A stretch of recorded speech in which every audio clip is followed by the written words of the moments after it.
अस्सलामुअलैकुम, क्या हाल चाल है। उम्मीद है सब ठीक होंगे। जैसा कि लास्ट वीडियो में आपने ये जाना कि जो शख्स रोमानिया में आता है तो वो क्या इस बेसिस पर कि उसकी कंपनी उसको रेजिग्नेशन लेटर जारी कर देती है, उसके टीआरसी कार्ड का प्रोसेस नहीं करती, तो क्या वो टीआरसी कार्ड अपना हासिल कर सकता है। तो उस वीडियो में मैंने आपको डिटेल से बताया कि यहाँ पे रोमानिया में क्या हो रहा है। लेकिन इस वीडियो में मैं आपको डिटेल से ये बताऊंगा कि अगर आप इस तरह की किसी सिचुएशन में फंस जाते हैं कि कंपनी के पास जॉब नहीं है, कंपनी के पास काम नहीं है, तो आपको क्या करना चाहिए। सबसे पहली चीज ये है कि आप अपने एजेंट को बोलें कि ठीक है जी, अगर कंपनी के पास जॉब नहीं है, कंपनी के पास काम नहीं है, कंपनी आपको सैलरीज नहीं दे सकती, आपको अकोमोडेशन प्रोवाइड नहीं कर सकती, आपको खाने के पैसे नहीं दे सकती, तो ठीक है, आप ऐसे करें कि जो भी मेरे टीआरसी कार्ड का एक्सपेंस है वो मैं खुद बियर करूंगा, अपनी लिविंग में खुद बियर करूंगा, अपने खाने का खर्चा मैं खुद बियर करूंगा, और जो भी जब तक मेरा टीआरसी कार्ड नहीं आ जाता मैं अपने टैक्सेस खुद पे करूंगा, लेकिन कंपनी मेरे टीआरसी कार्ड का प्रोसेस कर दे।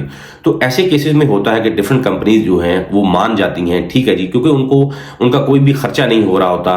क्योंकि जब आपका टीआरसी कार्ड बनाना होता है तो उसके डिफरेंट टैक्सेस होते हैं जो कंपनीज को पे करने पड़ते हैं, और जब आप का टीआरसी कार्ड अप्लाई हो जाता है तो आपका जो टैक्स होता है वो जाना शुरू हो जाता है।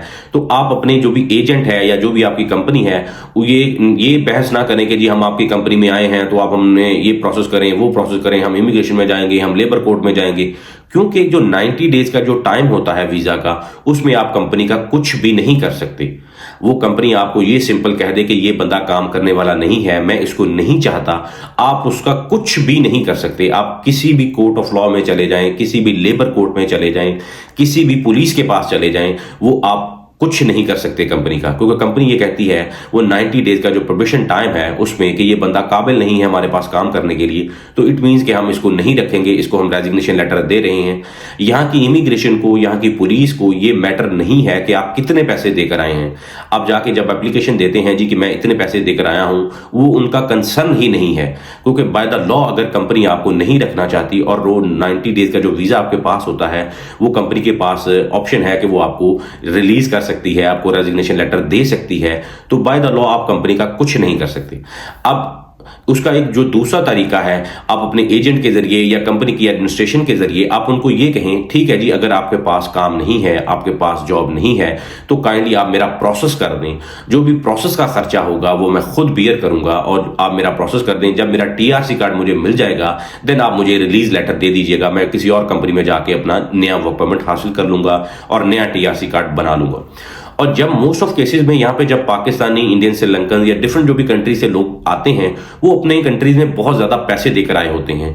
वो यहाँ पर आके ये नहीं सोचते कि अगर वो पैसे एक्स्ट्रा जो भी वो उनसे निगोशिएट कर रहे हैं टीआरसी कार्ड के लिए, अगर वो पे नहीं करेंगे तो कंपनीज आपके लिए ये पे नहीं करेंगी।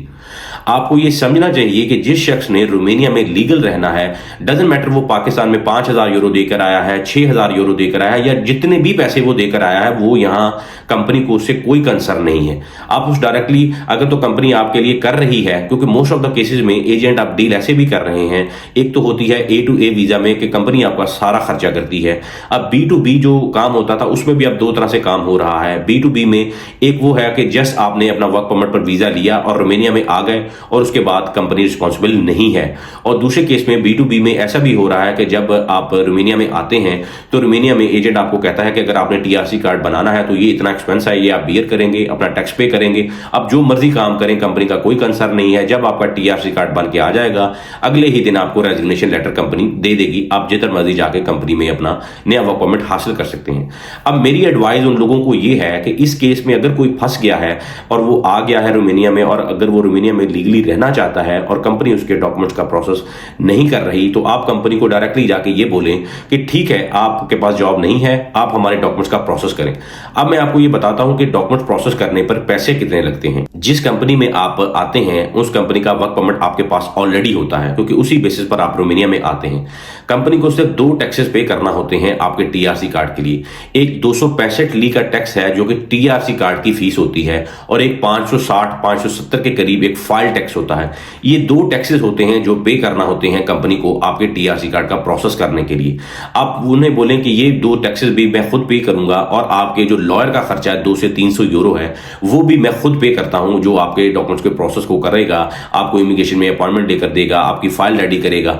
यानी कि आप ये समझें कि 265 आपके टीआरसी कार्ड की फीस है, 570 या 60 के करीब आपकी फाइल की फीस है, और जो लॉयर आपके प्रोसेस को करेगा उसे 200 या 300 यूरो वो चार्ज करेगा। आप अपनी कंपनी को बोलें कि ये मैं खर्चा करने को रेडी हूं, और ये आप कंपनी को फौरन प्रोवाइड करें ताकि वो विद इन वीजा आपकी फाइल को प्रोसेस कर दे। जब वो आपकी फाइल को प्रोसेस कर देगा तो आपकी अपॉइंटमेंट आएगी, अपॉइंटमेंट पे आप जाके फिंगर और पिक्चर करके आएंगे, आपका टीआरसी कार्ड बन के आ जाएगा। अब दूसरे एंड पे ये होता है कि हर महीने आपका टैक्स होता है। यहाँ पे रोमानिया में जो नॉर्मल टैक्स है 1290 ली है, क्योंकि बेसिक सैलरी आपकी 3300 ली है, तो उस पर आपको 1290 ली आपका टैक्स पे होता है हर महीने। और यहाँ पे जो कंपनीज ऐसे कर रही हैं उन लोगों के लिए, वो कोई कंपनी आपसे 1400 चार्ज कर रही है, कोई 1500 चार्ज कर रही है, वो उनकी कंपनी के एंड पे है, जो कंपनी का एजेंट आपका काम कर रहा है उसके एंड पे वो आपसे कितना चार्ज करेगा। लेकिन वो 1290 ली टैक्स आपका पे अनाफ के ऑफिस में लाजमी करेंगे अगर आपका टीआरसी कार्ड उन्होंने हासिल करना है। तो इसमें आपने ये जाना कि एक तो खर्चा कितना होता है, और दूसरा ये आपने जाना कि आपको हर महीने आपका टैक्स भी पे होना जरूरी है। तो इससे ये होगा कि आपके टीआरसी कार्ड का प्रोसेस भी हो जाएगा, आप टैक्स पे भी करना स्टार्ट कर देंगे, और उसके बाद जब आपका टीआरसी कार्ड आ जाता है देन फिर आप किसी और कंपनी में जाके अपना नया वर्क परमिट हासिल करते हैं और नया टीआरसी कार्ड बना लेते हैं। और इस ऑप्शन के अलावा कि अगर कंपनी आपको हेल्प करे, आप खुद अपने जो एक्सपेंसेस है वो बियर करें, कोई आपको कहे कि जी मैं करवा देता हूं, तो वो गलत फहमी पे है, वो आपको झूठ बोल रहा है। कोई कुछ नहीं कर सकता, कोई कुछ नहीं कर सकता। जब से ये कानून पास हो गया है कि पहला टीआरसी कार्ड आप उसी कंपनी का हासिल करेंगे जिस कंपनी के वर्क परमिट पर आप ट्रैवल करके रोमानिया में आते हैं। तो यहां पे आपने इस वीडियो में ये जाना कि अगर आप इस तरह की सिचुएशन में आ जाते हैं कि कंपनी के पास जॉब नहीं है, तो आप कंपनी से बैठें। ये डजंट मैटर कि आप कितने पैसे देकर आए हैं, वो कंपनी का कोई कंसर्न नहीं है, और इसमें अपना टाइम जाया भी ना करें कि जी हम इतने पैसे देकर आए हैं, हम नहीं देंगे, हम लीगल करें, ये करें, वो करें। अल्टीमेटली जब आपका टाइम खत्म हो जाएगा कोई कुछ नहीं कर सकता।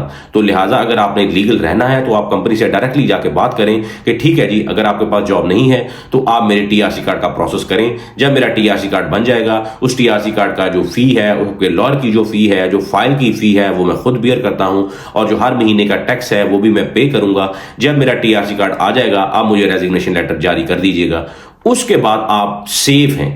अदरवाइज कोई भी शख्स ये कहता है कि मैं इस बेसिस पर कि मैं पाकिस्तान से या इंडिया से अपने एजेंट को इतने पैसे देकर आया हूं और मैं उसको तंग करूंगा और वो मेरा प्रोसेस कर देगा, तो आप भी गलत फहमी पर हैं। वो आपका टाइम जाया कर रहा है। जिस दिन आपके 90 डेज का वीजा का टाइम खत्म हो जाएगा, वो चाहेगा भी तो आपका नहीं हो सकता, और आप जो मर्जी कर लें। अब 90 डेज पूरे होने के बाद अगर आप भी कहेंगे कंपनी को हम पैसे देते हैं, तो कंपनी भी आपके लिए प्रोसेस नहीं कर सकती। तो इस वीडियो में आपने ये जाना कि आप जब भी रोमानिया में इस तरह की सिचुएशन में फंस जाते हैं तो फौरन एक्ट करें, फौरन अपनी कंपनी से बात करें, फौरन अपना पैसा उनको दें, टीआरसी कार्ड का भी दें और फाइल का भी दें, उसके लॉयर का भी दें, और हर महीने अपना टैक्स भी दें। और जब लॉयर आपकी फाइल को प्रोसेस करने के बाद अपॉइंटमेंट ले लेता है फिंगर्स के लिए, पिक्चर के लिए, वो आपको लेकर जाएगा, आपका टीआरसी कार्ड प्रोसेस हो जाएगा। जब आपका टीआरसी कार्ड बन जाता है देन फिर आप कंपनी से रिलीज लेटर लें और अपनी मर्जी से जो भी जॉब आप करना चाहते हैं डिफरेंट कंपनी को ढूंढें और अपना काम स्टार्ट कर दें। इस वीडियो को बनाने का असल मकसद ये है कि बहुत सारे लोग